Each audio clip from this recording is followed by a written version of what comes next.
Have you ever felt the ocean watching you? Not in a peaceful way, but in a way that makes your skin crawl. Like it's aware of you, like the waves are waiting for you to make a mistake. Most people see the ocean as beautiful, endless, calming. But for the people of Greyshore, beauty was the bait. Because every time someone forgot to fear the sea, it reminded them who was really in control. Greyshore was the kind of place that didn't show up on maps anymore. A forgotten town wedged between cliffs, half-eaten by storms and swallowed by fog. Locals said even GPS gave up trying to find it. The houses leaned into the wind, their paint stripped by salt and time, and the harbor creaked like it had a heartbeat of its own. To outsiders, it looked abandoned. But the people who stayed, they weren't forgotten. They were trapped. And every story, every curse, every whisper began at the harbor. That's where Elias Ward spent most of his life. A fisherman in his 40s, quiet and stubborn, with a face carved by wind and salt. He didn't believe in curses or ghost stories.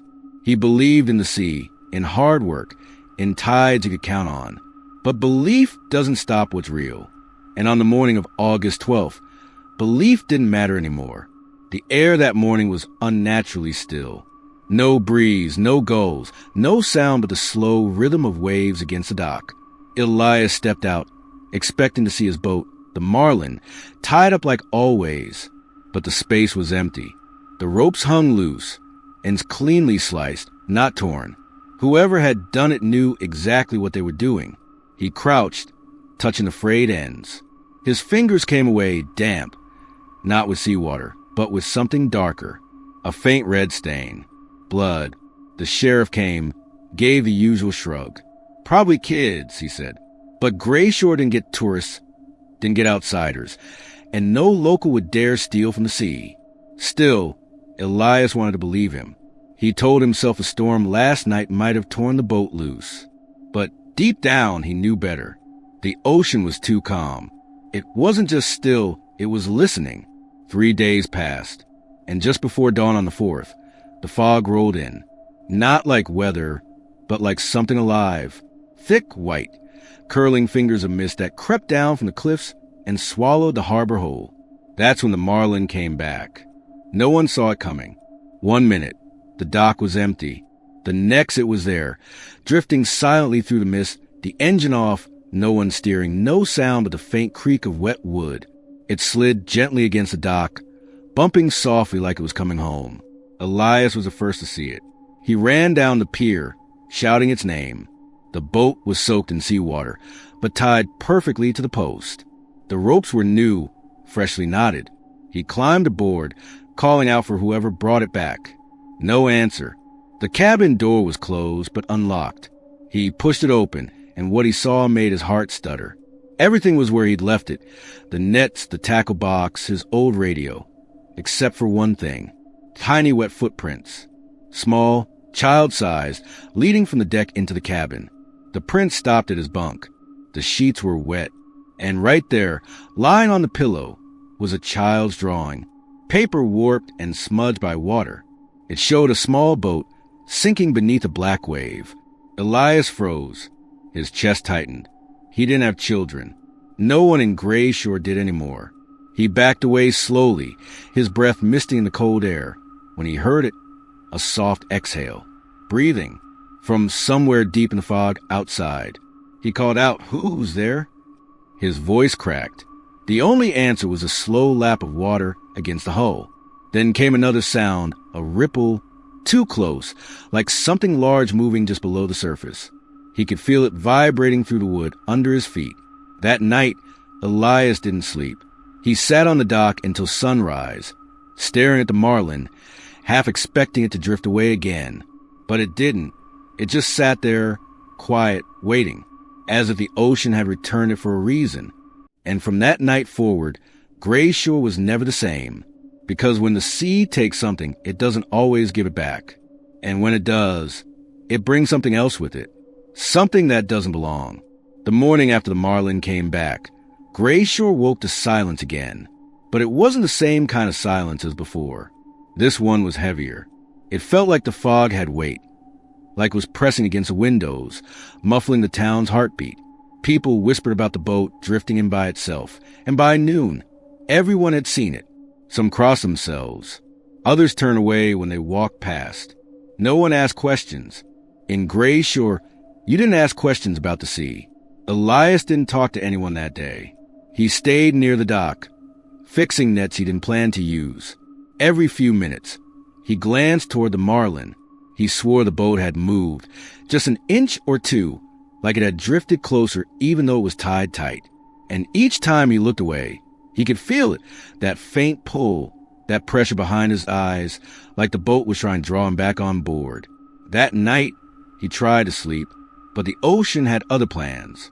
Around 2 a.m., he woke to a sound that didn't belong, a slow, rhythmic knock, knock, knock, like with tapping against wood. He got up, heart pounding, and stepped outside. The fog was back, thicker than before, swallowing the world. He followed the sound of the dock, each footstep echoing on the dam boards. And there it was, the marlin gently rocking. No waves, no wind, yet the hull tapped against the dock like it was knocking to be let in. He climbed aboard again. The air inside the cabin was freezing. The smell of salt and rock clung to the wood. The footprints were gone now, but in their place, the radio crackled. It was off, completely unplugged. Yet faintly from the static came a voice, a child's voice. "It's cold," it whispered. "I'm still here." Elias stumbled backward, knocking over his lantern.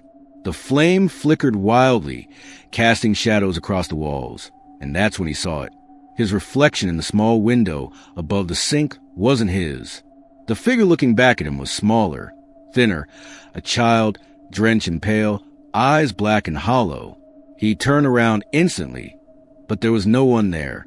He ran home, locked the door, and drank until dawn. The next day, he didn't tell anyone. Who would believe him? Greyshore already had its fair share of ghost stories, shipwrecks, sea spirits, voices in the tide. But this was different. This was real. By the end of the week, things got worse. First, the gulls disappeared. Then the tides changed. The water came in too early, too strong, flooding the lower docks. A fisherman named Caleb went out that Friday and never came back. His boat was found 2 days later, capsized near the cliffs, the hull split down the middle, like something had bitten it clean through. People started whispering about the marlin again. Some said the boat brought bad luck. Others said Elias had invited something back from the deep. The town's pastor even came by, offering to bless it, but Elias refused. He didn't want anyone near it, not because he thought it was cursed, but because he knew it was watching. Every night, the fog came thicker, rolling up the streets like a living thing. Dogs barked at nothing. Windows fogged from the outside. And somewhere near the harbor, people swore they could hear a child humming, a faint tune carried on the wind. On the 7th night after the boat's return, Elias woke to water dripping from his ceiling. He followed the sound through his small house, barefoot, the floorboards creaking under him. In the kitchen, the air smelled like seaweed. A puddle spread across the floor, growing with every drop. He looked up and froze. Hanging from the light fixture was one of his fishing nets, soaked, tangled, and swaying gently. He touched it, and cold water ran down his arm. In that same moment, he heard the floorboards behind him groan. Slowly he turned. A small shape stood in the doorway, motionless, dripping. It was a child, or at least it looked like one. The face was gray, lips blue, eyes like black stones sunk too deep into the skull. And before he could move, it whispered the same words he'd heard on the radio. "It's cold. I'm still here." Elias stumbled backward, crashing into the counter. The lights flickered. The sound of waves filled the room, though they were miles from shore. The floor trembled, glasses shattered, and when he looked up again, the child was gone. Only water remained, running under the door and down the steps, as if it were retreating back to the sea. By morning, the net was dry. No puddles, no footprints, no proof. But outside, the marlin had changed again. Its paint was peeling, wood warped, seaweed hanging from the mast, as if it had been underwater for decades. And yet, the ropes were still fresh, still tied neatly to the dock, holding it there like a prisoner. That day, Greyshore began to rot from the inside out. The tide rose higher than anyone had seen. A smell like decay spread through the streets. And deep beneath the waves, something stirred. And through it all, Elias felt the same thing he'd felt that first morning. The pull. Only now, it wasn't calling him from the shore. It was calling him back into the water. For 3 nights, Elias didn't sleep. He sat by the window, watching the dock to the fog, waiting for the next sound, the next knock, the next whisper. But nothing came. Just the fog, the cold, and the feeling that he wasn't alone in his own skin anymore. He felt it moving inside him, that same pull, like invisible tides shifting beneath his ribs. He thought about leaving Greyshore. But leaving meant crossing the water, and he knew better than anyone the water was watching. So, instead, he went back to the Marlin. He needed answers. When he climbed aboard, the boat greeted him like an old friend, or maybe an old wound. Everything inside was soaked again, though it hadn't rained in days. The air smelled of rust and brine. The floorboards creaked like they were whispering. Then he saw something new. On the table in the cabin, carved into the wood with a knife, were 4 words. Don't follow the light. He touched the letters. The wood pulsed, faintly like a heartbeat. Elias stumbled back, breathing hard. That's when he noticed the radio again. It was on, faint static playing through. Then the same voice as before, but louder now, clearer. He's coming, it said. Don't let him take me again. He whispered, who? But the voice didn't answer. Only the sound of the sea returned, rising and falling like breathing. Later that night, Elias went to the archives, the old town library no one visited anymore. The building smelled of dust and seawater, like even the air had aged. He searched the newspaper records, flipping through old microfilms and photographs until he found it, a clipping from 1962. Local child lost at sea. The Marlin fails to return. The picture beneath showed a man, his grandfather, and beside him, a young boy with dark hair and shy eyes. The caption read, Elias Wren Sr. and his son, Daniel, aboard the Marlin before the storm. Elias felt his chest tighten. Daniel Wren. The name his grandmother never spoke. The name his family erased from their history. The child who drowned 60 years ago. He ran out of the library, the cold air biting his skin. The fog was thicker now, not gray, but silver, shimmering faintly as if lit from within. Out in the distance, near the shore, he saw it. A soft blue glow, moving across the water like a lantern drifting with the tide. He remembered the message carved into the table. Don't follow the light. But curiosity has its own gravity. Elias grabbed a lantern and headed toward the beach. The sand was wet and uneven. Each step sank deeper than it should have. The closer he got to the light, the quieter the world became. Even the ocean stopped moving. The light floated just ahead, like it was waiting. When he reached it, the glow shifted, not in the air, but beneath the surface. A face emerged, faint and wavering, eyes open, lips moving soundlessly. It was Daniel, the boy from the photo. Elias fell to his knees. Daniel, he whispered. The water trembled. Then a small, cold hand broke the surface, reaching toward him. For a moment, he hesitated. Then he took it. The second their hands touched, the world went silent. The fog froze midair. His lantern went out, and Elias saw everything. He saw the Marlin in the storm, waves taller than buildings, lightning splitting the sky, his grandfather screaming for help as the boy was swept overboard. But it wasn't the storm that took him. Something moved under the boat, massive, coiling alive. Eyes glowed deep below, watching. When the boat went under, the creature wrapped around it, pulling it into darkness. Daniel's voice echoed in Elias's head. He said, "Let me go if someone came back." The hand tightened. Elias tried to pull away, but he couldn't move. The light from beneath flared brighter, blinding. Suddenly, Elias was thrown backward onto the beach, gasping, coughing up seawater. The light was gone. The fog rolled back like smoke after fire. But on the horizon, the ocean glowed, faint and pulsing. As if something huge had awakened beneath it, he stumbled home at dawn, drenched and half delirious.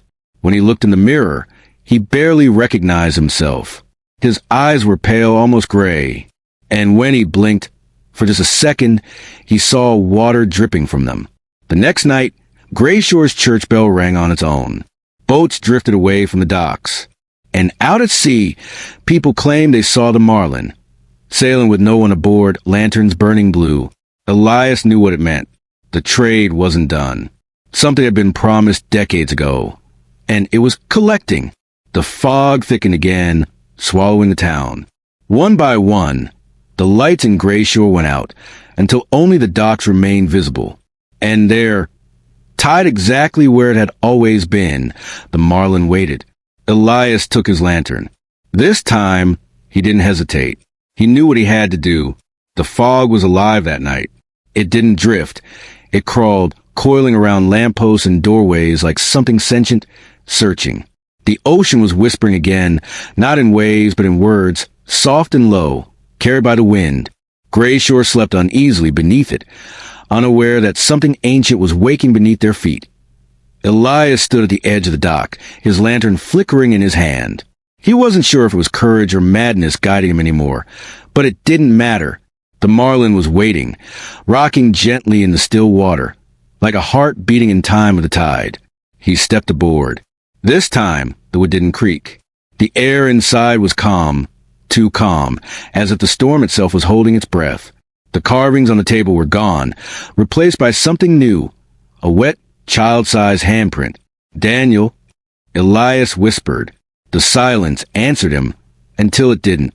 From the far end of the cabin, the radio crackled to life. But instead of a voice, it played a sound that didn't belong to any machine. The deep, rhythmic pulse of something enormous moving underwater. The light bulb above him flickered once, then went out completely. Then came the whisper, the same small voice trembling. "He's here." The boat shuddered. Elias stumbled, grabbing the edge of the table. The air grew colder, salter, as if the sea itself had poured inside. Water began seeping through the cracks in the floorboards, rising slowly around his boots. And then, from beneath the boat, came the groan of something massive, with bending under pressure, ropes snapping one by one. Elias ran onto the deck. The fog had turned electric, glowing with veins of pale light that stretched all the way to the horizon. The ocean beneath him rippled unnaturally, spiraling like a living whirlpool. He shouted into the void, "What do you want?" And then he saw it. A shape rose from the deep, immense, ancient, the water parting around it like glass. It wasn't a creature you could name. It had eyes like lanterns, jaws like cliffs, and a voice that didn't echo in the air but in the mind itself. "A promise," the voice said. "A soul for the sea." Elias froze. He understood now. His grandfather hadn't lost Daniel. He'd given him. The storm, the disappearance, the silence afterward. It was all part of a trade made long ago. The Marlin wasn't cursed. It was the messenger, the collector. The water climbed higher, up to Elias's knees, cold and black. The voice came again, closer now, almost gentle. "You came back. The debt is due." And from the corner of the deck, Daniel appeared, small, dripping, eyes hollow. "Don't let him take me again," he whispered, reaching out. Elias looked at the boy, then at the sea. The creature's eyes burned like two suns beneath the waves. He knew what he had to do. Slowly, he knelt beside Daniel, hands trembling. "It's okay," he said softly. "I'll take your place." The boy's expression softened. For the first time, he smiled, small, sad, human. Then he began to fade, the water around him turning still. Elias felt something cold wrap around his ankles, a pull, firm and unrelenting. He didn't resist. He looked once toward the shore, toward the faint outline of Greyshore through the fog. Then he whispered, "It's paid." The ocean swallowed him whole. The boat went still. For a long time, there was nothing but silence. Then, slowly, the Marlin began to drift away, disappearing into the fog the same way it had returned, alone. When the sun rose over Greyshore, the fog was gone. The water was calm again. The people woke to a clear morning for the first time in weeks. And tied neatly to the dock, as if it had never moved, was the Marlin. But this time it was empty. The ropes were dry. The deck was spotless. No footprints. No sign of Elias. The townsfolk assumed he'd left, gone inland, maybe, chasing peace somewhere the sea couldn't reach. They were wrong, because that night, when the fog rolled in again, the watchman at the lighthouse swore he saw something out there. A figure standing on the deck of the Marlin, face pale as the moonlight, eyes glowing faintly blue, watching, waiting.